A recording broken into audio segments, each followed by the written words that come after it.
하나님의 말씀입니다. 역대상 21장 16절 17절 말씀입니다. 말씀 받들어 있습니다. 역대상 21장 16절 17절 말씀을 다 같이 함께 봉독합니다. 다윗이 눈을 들어보매 여호와의 천사가 천지 사이에 섰고 칼을 빼어 손에 들고 예루살렘을 향하여 편지라. 다윗이 장로들과 더불어 굵은 배를 입고 얼굴을 땅에 대고 엎드려 하나님께 아뢰되 명령하여 백성을 계수하게 한 자가 내가 아니니이까 범죄하고 악을 행한 자는 곧 나이니이다. 이 양떼는 무엇을 행하였나이까? 청하건대 나의 하나님 여호와여 주의 손으로 나와 내 아버지의 집을 치시고 주의 백성에게 재앙을 내리지 마옵소서 하니라. 아멘. 무한하다는 것. 무한하다는 것은 우리가 상상할 수 없는 크기죠. 사실 크기라는 어떤 세상의 도량형으로 헤아리거나 측정할 수 없는 그런 것을 무한하다, 무한대 이렇게 말합니다. 유한한 것과 반대를 말하는 거죠. 성경 말씀에 보면 이런 말씀이 있습니다. 시편 147편 4절과 5절 말씀입니다. 그가 별들의 수요를 세시고 그것들을 다 이름대로 부르시는도다. 우리 주는 위대하시며 능력이 많으시며 그의 지혜가 무궁하시도다. 그가 별들의 수요를 다 세시고 다 이름을 부르시는데 그렇게 별들의 수요를 다 세시는 하나님은 위대하시고 능력이 많으시고 지혜가 무궁하시다 이렇게 말합니다. 우주의 별이 얼마나 많습니까? 별이 정말 우주라는 게 참 신비하잖아요. 그래서 좀 기회만 되면 망원경, 천체 망원경 사서 좀 별도 보고 싶고 우주에 관한 책도 사실 저는 많이 읽고 싶거든요. 종종 이렇게 찾아보면 태양계만 해도 엄청 크고요. 태양계가 속한 이 은하계만 해도 엄청 큽니다. 은하계에 약 3천억 개의 별이 있다고 하거든요. 근데 이 은하계가 또 모여서 뭐 은하군, 뭐 초은하단, 뭐 이렇게 계속해서 커져서 결국은 우주가 되어지는데 이 우주 안에는 은하계 안에 우리가 속한 은하계 안에 별이 3천억 개인데 그 은하계 안에 별이 3천억 개인데 우주 안에는 이 은하계가 2조개라고 해요. 이게 맞는지 저는 잘 모르겠어요. 뭐 천문학자들이 천체 물리학자들이 별을 뭐 하나하나 다 세서 다 알겠어요. 추정하고 우주의 크기가 이만한 정도 될 것이다. 관측에 의해서 추정을 하는 거죠. 별이 3천억 개다. 우리가 속한 은하계가 약 지름이 10만 광년이라고 하거든요. 10만 광년. 10만 광년이면 빛의 속도로 가도 10만 년이 걸린다는 거예요. 10만 년이 빛의 속도로. 빛은 지구를 7바퀴 반인가요? 그러니까 우리가 달을 보면 제가 언제가도 얘기했지만 우리는 다 과거를 보고 살거든요. 왜냐하면 빛의 속도가 있어서 저 빛이 나에게 오는 속도가 있어요. 그래서 우리가 달을 봐도 약 1.3초 전에 달을 보는 것이고 태양을 봐도 약 8초 전에 태양을 보는 거예요. 그래서 우리는 다 사실은 과거를 보고 살아가는 거예요. 다 과거를 보고 살아가는 세상 가운데 우리의 영원한 미래가 되신 예수님을 영적으로 바라보며 살아갈 수 있다는 게 이게 우리의 진짜 소망이거든요. 근데 그렇게 빛의 속도로 가도 이 은하의 크기가 10만 광년이라고 하는데 그 은하가 모이고 거기 안에 3천억 개의 별이 있는데 그 3천억 개의 별을 가지고 있는 은하가 우주 안에 2조개가 있다는 것은 우리 머릿속으로 다 생각도 못하고 상상도 할 수 없는 크기란 말이에요. 근데 오늘 성경 말씀에서 뭐라고 이야기합니까? 하나님은 무궁하신데 그 무궁하신 하나님이 별들의 수요를 세시고 그것들을 다 이름대로 부르시는도다 이렇게 말해요. 이게 시편이기 때문에 굉장히 시적인 표현이기도 하지만 하나님의 지혜의 무궁하심을 사실적으로 표현하는 거예요. 그래서 성경 말씀 읽어드린 말씀에 그의 지혜가 무궁하시도다. 한이 없다. 아무리 머리가 좋아도 IQ 세 자리인데 130을 넘어서고 140을 그리고 150 막 이러면 천재라고 하잖아요. 그 10, IQ가 한 10 정도 더 높아서 한 130, 140, 150 되면 천재라고 하거든요. 근데 하나님의 지혜는 무궁하시다. 그 하나님의 지혜를 상상할 수 있겠어요? 그러니까 시편 147편의 말씀은 단순히 비유적으로 말하는 시적인 표현이 아니라 하나님의 지혜를 객관적으로 이야기하는 과학적이고 사실적인 표현이에요. 그래서 하나님 이 우주 안에 있는 별들의 숫자를 다 세시고 그 하나의 이름을 다 부르시고 기억하신다라고 말씀하는 거예요. 우리가 하나님을 믿는다고 했을 때 우리는 크신 하나님을 단순히 성경에서 하나님은 크시다, 위대하시다 이렇게 말하잖아요. 근데 크다라는 게 객관적인 크기를 표현하는 숫자가 아니라고요. 사실 크다는 것도 다 상대적인 의미예요. 지구가 크잖아요. 지구가 커요, 안 커요? 크단 말이에요. 근데 태양 앞에서는 아주 작고요. 이 수없이 많은 우주 안에서는 지구는 별과 같은 거예요. 그래서 크다라는 것, 이것은 단순히 객관적인 크기를 표현하는 말이 아니에요. 그냥 이 유한한 인간들이 상대적으로 표현하는 것이죠. 절대적인 크기 앞에서는 이 세상에 크다 작다로 이야기할 수가 없어요. 다 작아요. 그래서 유일하게 하나님만 크시다고 말할 수 있어요. 그래서 성경에 하나님이 크시다라는 것은 우리가 생각하는 상대적인 크기로 나보다 조금 더 크시다 이거 아니라 다 하나님 앞에 작을 수밖에 없는 이 유한한 이런 이 피조 세계에 오직 하나님만을 크다라고 이야기할 수 있는 유일한 분이시다라고 이야기하고 고백하는 게 성경의 언어입니다. 그런데요, 오늘 본문의 말씀에 보면 어떤 말씀이 있어요? 달지는 않았지만 역대상 21장 1절 말씀에 보면 사탄이 일어나 이스라엘을 대적하고 다윗을 충동하여 이스라엘을 계수하게 하니라. 사탄이 숫자 좀 세봐. 계산 좀 해봐. 군대의 숫자 좀 세어봐. 이렇게 충동하는 거예요. 그러니까 숫자를 세려고 하니까 3절 말씀 요압이 아뢰되 여호와께서 그 백성을 지금보다 100배나 더 하시길 원하나이다. 그거 안 됩니다. 이러면서 이 3절 후반절 말씀에 보면 어찌하여 이스라엘이 범죄하게 하시나이까? 이거 하나님 앞에 범죄. 숫자 세는 게 뭐 범죄겠어요? 근데 요압이 이야기하는 거. 이거 숫자 세는 거 하나님이 더해 주실 건데 숫자 세는 거 이거 하나님 앞에 범죄입니다라고 이야기합니다. 그러나 다윗이 이 충신의 이야기를 뒤로하고 숫자를 세요. 5절 말씀에 보면 숫자를 세는 내용이 나오지요. 요압이 백성의 수요를 다윗에게 보고하니 이스라엘 중에 칼을 뺄 만한 자가 110만 명이요 유다 중에 칼을 뺄 만한 자가 47만 명이라 이렇게 말합니다. 이스라엘 중에 110만 명 그리고 유다 중에 47만 명이래. 왜 숫자를 세웠을까? 세금을 위해서 숫자를 세기도 했을 거고 아니면 군대를 위해서 숫자를 세기도 했겠죠. 근데 성경 말씀에 보면 이스라엘 중에 칼을 뺄 만한 자가 이렇게 말해요. 이스라엘 중에 칼을 뺄 만한 자가. 그러니까 이 말씀에 근거한다면 군대, 국방력을 위해서 사람의 숫자를 셌다라고 보는 것이 더 정확하겠죠. 그런데 오늘 제가 21장 말씀을 읽었는데 지난 시간에 오후 예배 시간에 역대상 20장 말씀을 읽었거든요. 근데 역대상 20장 말씀은 이스라엘 백성들의 승리의 이야기가 나와요. 근데 그 승리할 때 누구를 이겼다고 나오죠? 키 큰 자를 이겼다. 키 큰 자를 이겼다. 계속 승리했다고요. 숫자가 많아서 이긴 것이 아니라 다윗이 숫자를 의지하지 않고 만군의 여호와의 이름을 의지하여 키 큰 자 골리앗을 이기니까 그 영적 DNA 유전자가 백성들에게 군인들에게 신하들에게 퍼져나가서 그 믿음이 퍼져나가서 키 큰 자를 이겼다라고 나온다고요. 근데 21장 말씀에서는 칼을 뺄 만한 자를 숫자를 세고 있는 거예요. 근데 이 일이 하나님 앞에 어떤 일일까요? 7절 말씀에 보면 이런 말씀이 있습니다. 하나님이 이 일을 악하게 여기사 이스라엘을 치심해 이렇게 말씀하고요. 8절 말씀에도 다윗이 하나님께 아뢰되 내가 이 일을 행함으로 큰 죄를 범하였나이다 이렇게 말합니다. 하나님 앞에 죄래요.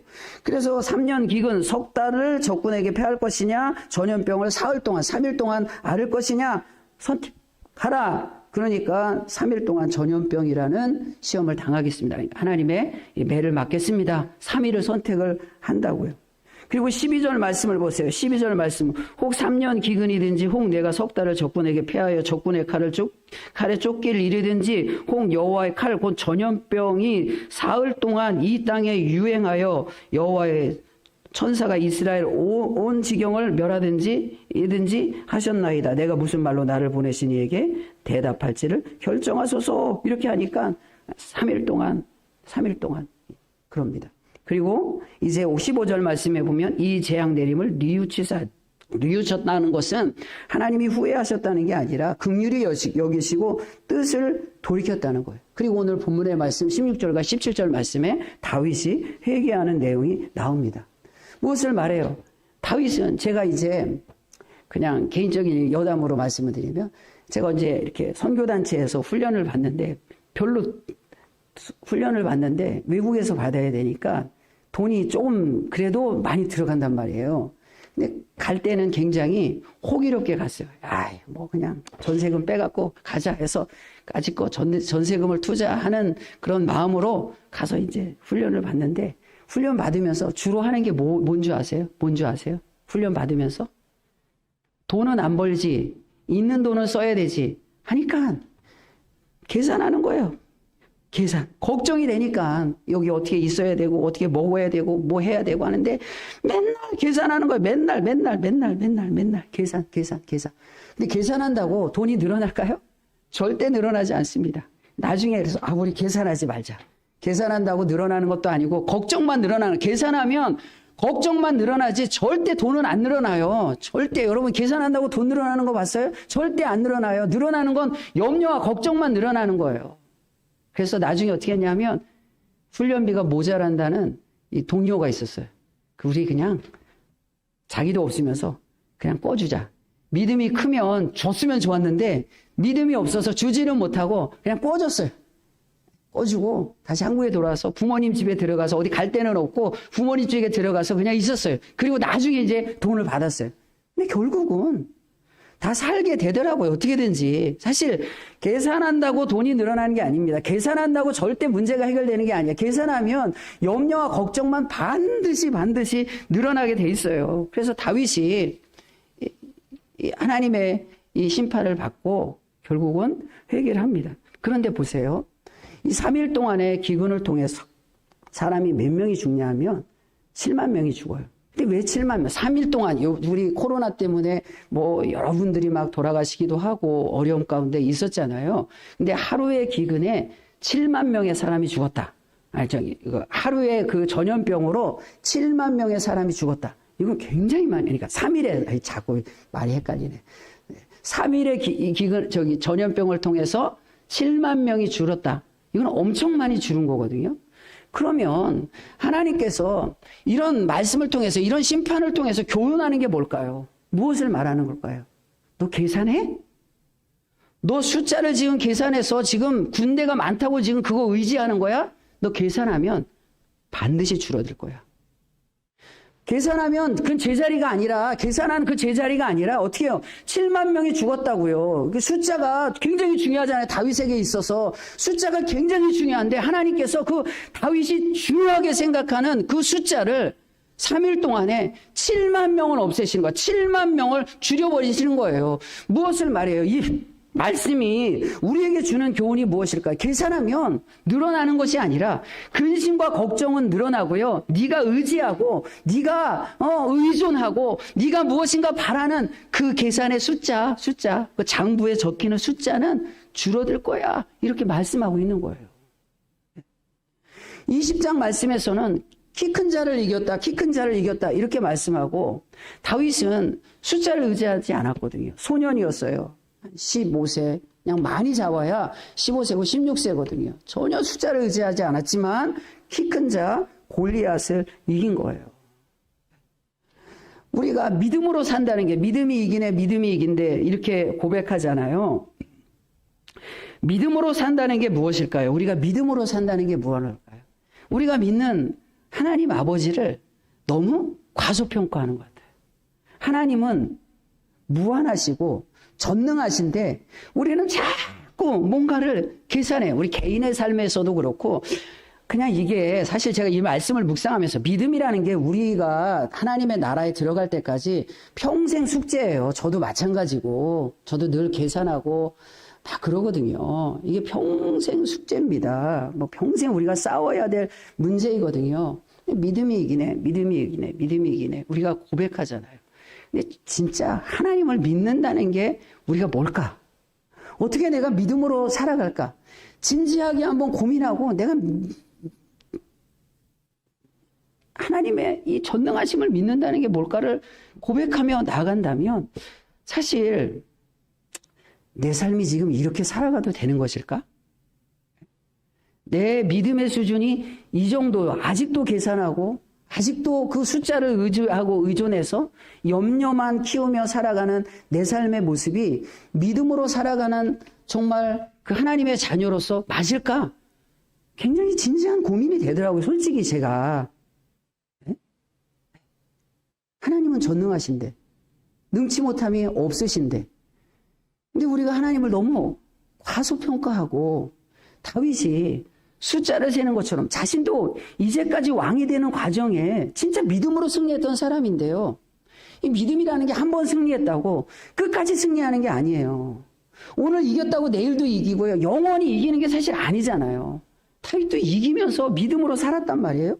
근데 이제 숫자를 세면서 실패하고 있어요. 그러니까 좀 믿음으로 사는 게 뭘까? 우리가 믿음으로 날마다 살아가야 되지요. 내가 열심히 달렸다고 자전거의 페달을 밟지 않으면 언젠가는 넘어지는 것처럼 믿음은 열심히 페달을 밟는, 그래서 믿음의 영적인 균형을 잘 유지하며 끝까지 주님의 나라를 향해 나아가는 우리들의 모습인 거예요. 그럼 믿음으로 사는 게 뭘까? 믿음으로 사는, 개인의 삶도 그렇고 우리 교회도 그렇고 믿음으로 사는 게 뭘까? 사실 우리가 진짜 믿음으로 주님의 아주 놀라운 일을 했으면 좋겠습니다. 2024년에는. 아멘? 아멘? 네. 제가 막 프린트 요즘에 막 우리 교회 그냥 오후 예배 또 설날이니까 제가 그냥 말씀드릴게요. 막 교회 뭐 리모델링도 그렇고 예배 뭐 이런 것도 그냥 프린트 맨날 여기 이것저것 뽑으면서 우리 교회와 비슷한 규모의 어떤 그런 것도 자꾸 보고 막 다 이렇게 하거든요. 근데 하나님이 전능하시기 때문에 우리가 안 해서 못하는 거지 진짜 믿음으로 하면 못할 게 없는 것 같아요. 그렇게 하나님이 보이면 기적을 체험하는 것이고요. 우리가 가진 것을 계산하면서 이게 기적을 이룰 수 있을까? 이게 기적을 이룰 수 있을까? 자꾸 계산하면 그 숫자에서 7만 명이 줄었던 것처럼 계산하면 난 줄을 것 같아. 계산하는 사람은 줄어들고 믿음으로 나아가는 사람은 더 늘어나고, 여기 이야기하잖아요. 요압이 100배나 더하실 줄 믿습니다. 하나님이 100배나 더하실 줄 믿는데 그 100배나 더하실 줄 믿고 나가지 않으니까 계산하니까 7만 명이 줄은 거예요. 7만 명이. 우리가 믿음으로 나아갈 때 100배를 더하시는 그런 하나님의 은혜가 우리 교회에 있는 줄 믿습니다. 그래서 믿음이 없는 거지 하나님이 없는 건 아니거든요. 우리의 믿음이 없어서 못하는 거지 사실은 사람이 없어서 못하는 것도 아니고 돈이 없어서 못하는 것도 아니고 다른 의지가 없어서 못하는 것도 아닙니다. 진짜 없는 것은 제 안에 이건 진짜 제가 말씀을 묵상하면서 저도 답답하거든요. 제 삶 하나를 믿음으로 세우지 못할 때 저도 사실 말씀 앞에 똑같은 자연인이기 때문에 이 말씀 앞에 정말 하나님 제가 믿음이 없네요. 내 안에 믿음이 없습니다. 내 안에 믿음이 없습니다. 이 고백 이외에 다른 무엇을 하나님 앞에 이야기할 수 있는 게 없어요. 이야기할 수 있는 게 없어요. 우리가 하나님은 전능하시잖아요. 보세요. 이 우주를 보세요. 저는 진짜 나중에 제가 예전에 설교 시간에도 말씀드린 것 같은데 그냥 은퇴하고 좀 시간이 한가하면 제가 읽고 싶은 책을 마음대로 많이 읽고 그리고 별 같은 거 좀 이렇게 관측하고 그러고 좀 살고 싶거든요. 우주에 대한 것. 왜냐하면 너무 신비해. 하나님의 창조의 이런 아주 미시적인 꽃의 그 미묘하고 세밀한 그 아름다움도 너무 오묘하지만 이 거대한 우주도 하나님의 그 이 전능하심과 그 이 오묘함을 이 공연하는 어마어마한 극장이어서 너무너무 신비하고 너무너무 멋지거든요. 그래서 막 그러고 싶은데 이 우주 하늘을 그냥 새벽 기도 올 때마다 제 고개를 들어서 이렇게 하늘을 보고 하는데 이 우주를 창조하시고 이 별들의 수요를 세시고 별들의 이름을 다 헤아려 아시는 하나님께서 우리 전주화산교회 좌정하시고 임재하시고 함께 하시사 내가 너의 아버지다, 너는 내 백성이다, 너는 내 자녀다 이렇게 말씀하시니 그 무한함을 조금도 제한하지 아니하시고 그 하나님의 전능하심이 우리 교회 가운데 임했으니 우리가 정말 믿음으로 이긴다는 것이 우리의 구호가 아니라 삶에서 그 전능하신 하나님을 체험하는 그런 체험이 되어지고 은혜가 되어지고 능력이 되어지기를 우리 모두에게, 저와 여러분 우리 모두에게 축복하고 축원합니다. 아멘. 하나님 감사합니다. 아무리 숫자를 세도 숫자로 이기지 않고 오히려 숫자를 계산하고 숫자를 셀 때에 하나님 7만 명이나 줄었습니다. 그러나 요압의 입을 통해서 하나님 숫자 안 세도 하나님께서 100배나 더 하실 줄 믿습니다. 이것이 우리에게 들려주시는 하나님의 음성인 줄 믿습니다. 하나님, 이 세상의 크기로 계산하는 숫자를 의지하지 않고 전능하신 하나님, 그 하늘의 별도 다 세시는 하나님을 의지하며 믿음으로 이기게 하시고 믿음으로 승리하게 하시고 믿음으로 위대한 주님의 일들을 이루어 나아갈 수 있도록 주여 우리 전주화산교회를, 우리 전주화산교회 모든 성도를 사용하여 주시옵소서. 예수님의 이름으로 기도하옵나이다. 아멘.